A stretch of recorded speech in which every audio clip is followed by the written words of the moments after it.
মাত্র 1500 টাকার মধ্যে কিভাবে একটি পাকিস্তানি ড্রেস তোমরা নিজেই বানিয়ে নিতে পারবা সে আইডিয়া আজকে তোমাদের সাথে শেয়ার করবো, যেটা আমিও করেছি।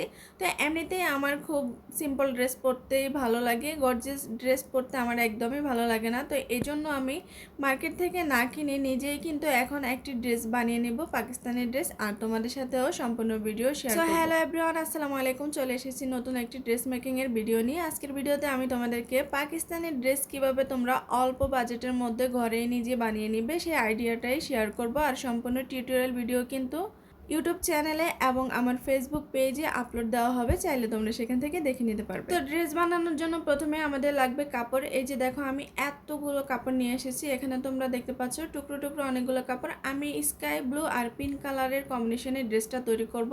তো এখন আমার হাতে যে কাপড়টা দেখতে পাচ্ছ এটা হচ্ছে সালোয়ারের কাপড়, আর আমি সালোয়ারের কাপড়টা কটন নিয়েছি, চাইলে আমি জর্জেটটাও নিতে পারতাম, কিন্তু প্রথমেই বলেছিলাম আমার হ্যাভি ড্রেস পরতে একদমই ভালো লাগে না, যেহেতু সামনে গরমকালও চলে এসেছে, তো কটন ছাড়া আসলে কোনো রক্ষা নেই।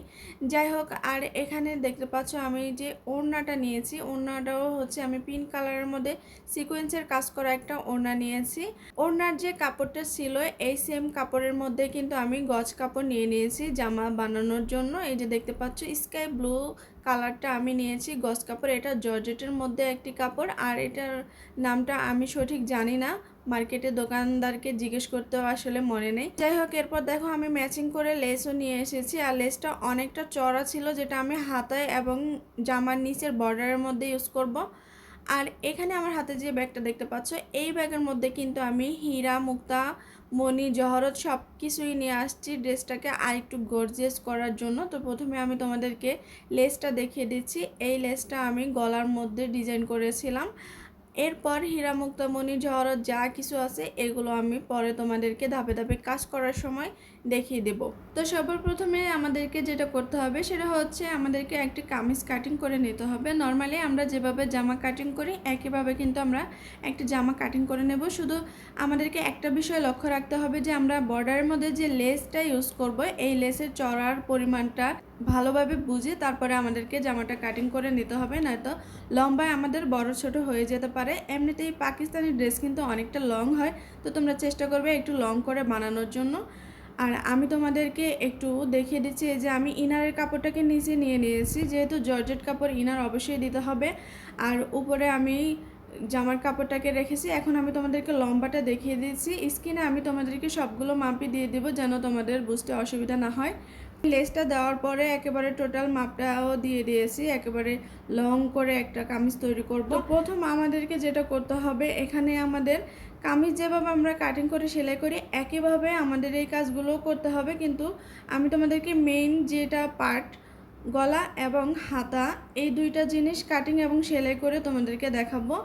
আর মণি মুক্তা দিয়ে যে ডিজাইনগুলো করেছি সেই ডিজাইনগুলো কিভাবে করেছি সেগুলো তোমাদেরকে দেখাবো। এখন আমি তোমাদেরকে গলাটা কিভাবে দিবে সেটা কাটিং করে দেখাবো। তো আমি পাকিস্তানি একটা গলার ডিজাইন কিন্তু কাটিং করেছি, আর আমি এখানে কোনো পেস্টিং ব্যবহার করিনি, তোমরা চাইলে এখানে পেস্টিং ব্যবহার করতে পারো। তো একটু ব্যস্ত আছি আর এমনিতেও সময়টাও অনেক কম, এই জন্য তাড়াহুড়ো করেই কিন্তু আমি ড্রেসটা বানিয়েছি, এই জন্য আমি পেস্টিং ব্যবহার করিনি, সরাসরি আমি কাপড়ের মধ্যেই কিন্তু গলাটা কাটিং করে সেলাই করে নিয়েছি।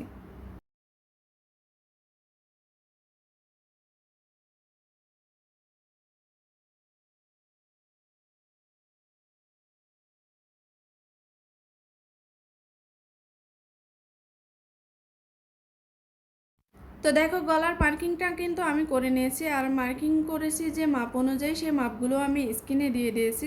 এখন দেখো আমি কিন্তু গলাটা কাটিং করব না, পরে কাটিং করে নেব। তোমরা আবার সবগুলো কাপড় একসাথে এই ডিজাইন অনুযায়ী কাটিং করে নিও না, পিছন গলা সামনের গলা কিন্তু আমাদের আলাদা আলাদাভাবে কাটিং করে নিতে হবে। তো পিছন গলা তোমরা এই যে গোল গলাটাই রাখবে, আর সামনের গলাটা এখানে যে আবার একটু ডিজাইন আছে এটাও কেটে নেবে। ওকে, গলাটা আমি তোমাদেরকে কাটিং করে দেখিয়েছি, সেলাইটা একটু পরে দেখাবো।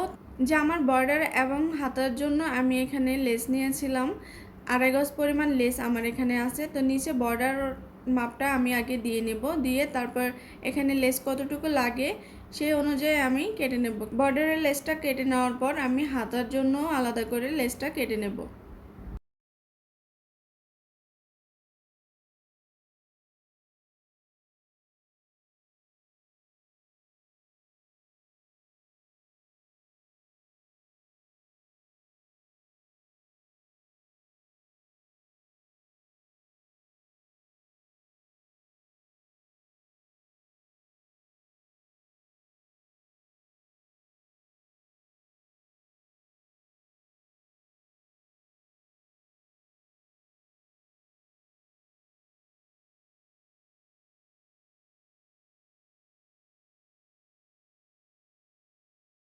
তো এখন আমরা হাতাটা কাটিং করব। তো এখানে সাইডে যে এক্সট্রা কাপড়গুলো রয়ে গিয়েছে এই কাপড় দিয়ে আমি এখন তোমাদেরকে হাতাটা কাটিং করে দেখাবো।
তো দেখতে পেলে আমি কিন্তু হাতাটাও তোমাদেরকে কাটিং করে দেখিয়েছি, একেবারে সিম্পলভাবে কাটিংটা করেছি। আর সেলাইটাও তোমরা আশা করি খুব সহজভাবে করতে পারবা।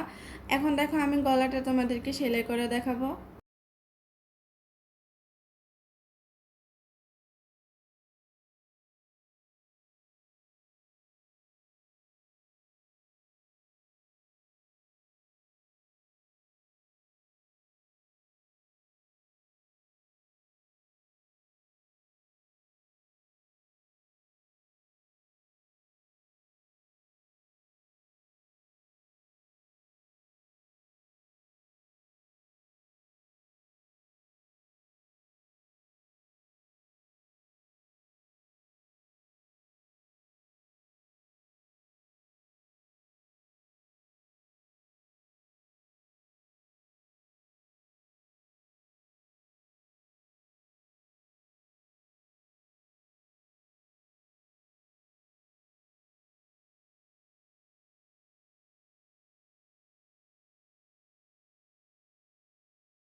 গলা তোমাদেরকে সেলাই করে দেখিয়েছি, কিভাবে লেস লাগিয়েছি সেটাও আমি দেখিয়েছি। এখানে গলার মধ্যে কিন্তু আমাদের আরও অনেক কাজ আছে, হীরা মুক্তা মণি জহরত দিয়ে কাজ করব, এজন্য বাকি কাজটা পরে তোমাদেরকে দেখাবো। আর এখানে দেখো বর্ডারের মধ্যে তোমরা কিভাবে লেস লাগাবে। প্রথমে জামার কাপড়টাকে নিয়ে নেবে, অবশ্যই জামার কাপড়টাকে তোমরা সোজা সাইডে রাখবে আর লেসটাকে উল্টো সাইডে রেখে তারপর এখানে একটা সোজা সেলাই দিয়ে নেবে। তো বর্ডারটা আমরা যেভাবে জয়েন করতেছি লেস, হাতার কাপড়ের সাথেও কিন্তু লেসটা একইভাবে জয়েন করে নেব।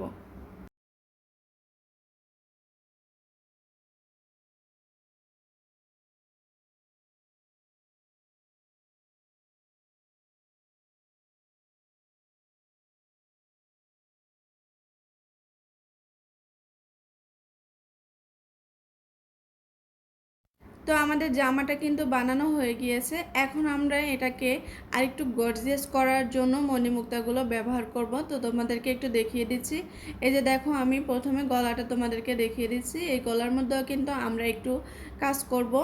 আর এখানে দেখো, এই যে হাতাটাও দেখিয়ে দিচ্ছি আর নিচের বর্ডারটাও দেখিয়ে দিচ্ছি। তো হাতার মধ্যে আমাদের লেস দেওয়া আছে, গলার মধ্যেও লেস দেওয়া আছে আর বর্ডারের মধ্যেও লেস দেওয়া আছে, কিন্তু আমাদের জামার যে জমিনটা, এই জমিনটা সামনের পার্ট পিছনের পার্ট আমরা প্লেন রাখবো আর সামনের পার্টে একটু হালকা কাজ করে নেব একটু গর্জিয়াস করার জন্য। এখন আমাদের প্রয়োজন হবে এই ব্যাগটা, কারণ এই ব্যাগের ভিতরে কিন্তু আমাদের গুপ্তধন, হীরা, মণি, মুক্তা, জহরত সব কিছুই আছে। এখন আমি জামাটা নিয়ে বসে পড়বো এই কাজগুলো করার জন্য। আর এখানে দেখো, আমি একবারে মণিমুক্তা সবগুলো নিয়ে এসেছি। প্রথমে আমি তোমাদেরকে নিচে যে কাজটা করেছি, এগুলোকে কি বলে আমার সঠিক মাথায় নেই এখন, এগুলো আমি লাগিয়ে নেব। বর্তমানে কিন্তু পাকিস্তানি ড্রেসের মধ্যে এই জিনিসগুলো বেশি চলতেছে। তো হাতা এবং নিচের বর্ডারের মধ্যে আমি এগুলো দিয়ে নেব।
এখানে যে ডিজাইনটা করছি, এই ডিজাইনটা আমি সামনের পার্টে দিয়েছি। সময়ের স্বল্পতার জন্য আমি হাতায় এবং পেছনের পার্টে দিতে পারিনি, পরে দিয়ে নেব।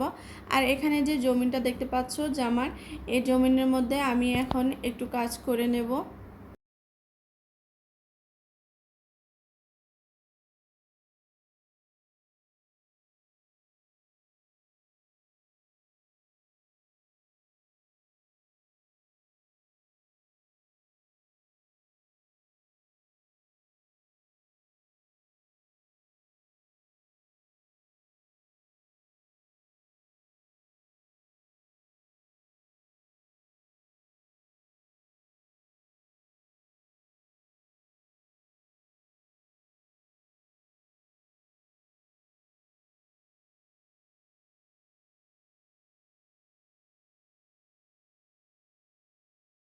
তো দেখো, গলার মধ্যে যে দুইটা ফিতা আমরা লাগাইছিলাম, এই ফিতার মধ্যে কিন্তু কোনো টার্সেল দেওয়া হয় নাই। এখন আমি এই মণিমুক্তাগুলো দিয়ে কিন্তু টার্সেল বানিয়ে নেব।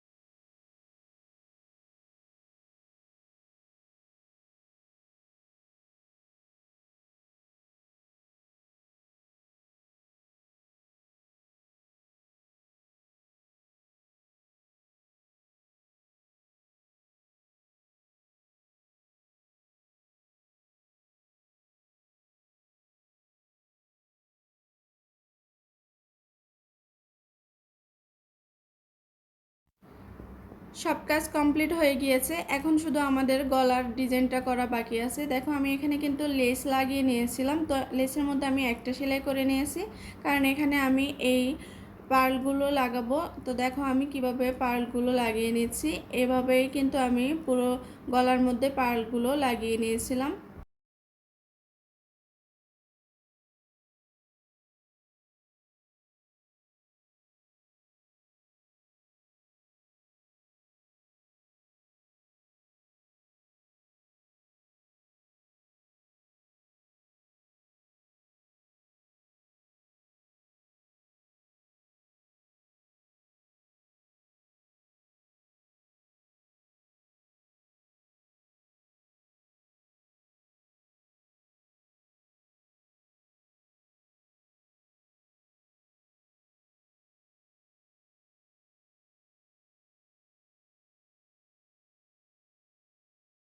তো দেখতে পাচ্ছ আমাদের কিন্তু ড্রেসটা একেবারে কমপ্লিট হয়ে গিয়েছে। তো কেমন লাগলো তোমাদের ড্রেসটি অবশ্যই সবাই কমেন্ট করে জানাবে, আর তোমাদের বন্ধু বান্ধব সবাইকে শেয়ার করে দিবে ভিডিওটি, যেন সবাই এই ড্রেসটা দেখে দেখে অন্তত না বানালেও আইডিয়াটা নিতে পারে।